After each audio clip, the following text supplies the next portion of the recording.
Welcome to the Explainer. Grab your digital markers because today we're mapping out the absolute ultimate career cheat code on the whiteboard.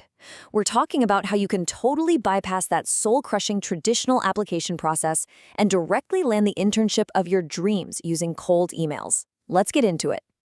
But first, let's be real for a second. Are you completely drained from emailing professors and getting left on read? You apply to endless online portals. You tailor your resume for hours, hit submit, and then crickets. Literally nothing. It's so exhausting, right? Well, check out this mind-blowing stat because it totally changes the game. 65% of internships are completely hidden. Yeah, you heard that right. The vast majority are never even publicly posted on a job board. So if you're only applying online, you're battling thousands of other students for just 35% of the pie. No wonder it feels impossible. Section 1. The hidden internship market and how to bypass the black hole. The secret to breaking into this hidden market, it literally just comes down to simple math. 100 to 1.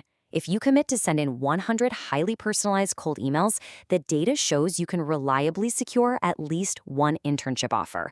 Most people just give up after 10 generic emails, but if you push through, the math absolutely works in your favor. Section 2. The RIPS method. This is your cold email playbook.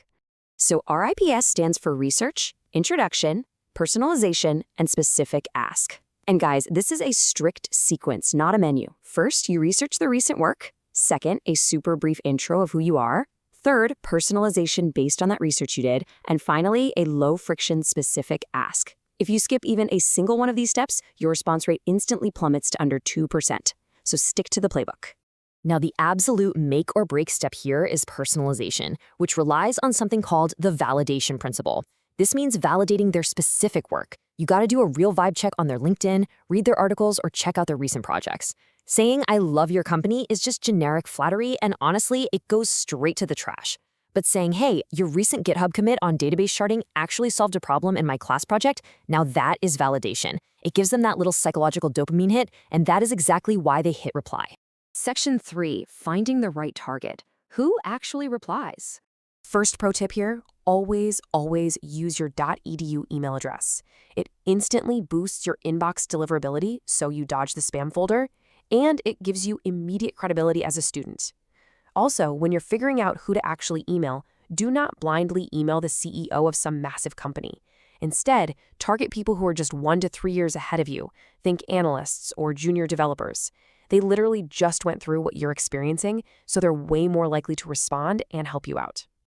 Section 4, writing the perfect email. Keep it bite-sized.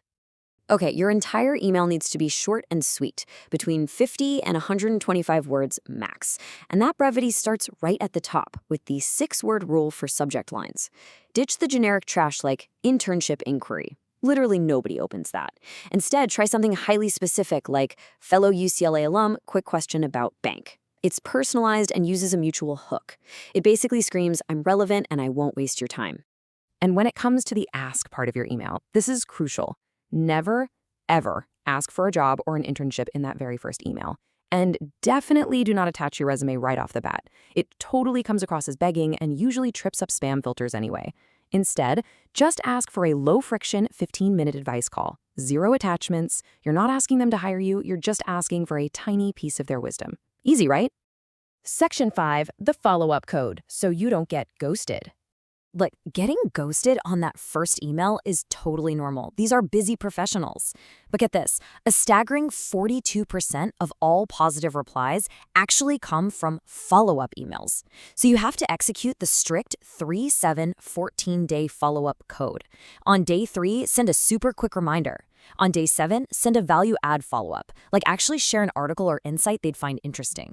And on day 14, make your final polite attempt. If they still don't reply, no sweat. You're building a pipeline here, not begging one single person. Because here is the absolute truth. The students who land competitive internships aren't more qualified.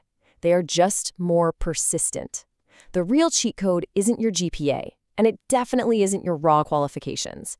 It's your willingness to be persistent, to do the research, and to actually put yourself out there, while everyone else is just lazily clicking auto-apply. So, the ultimate question is, will you be the one to step up and send that 100th email? Are you ready to execute this playbook and finally bypass the black hole? Follow to learn more.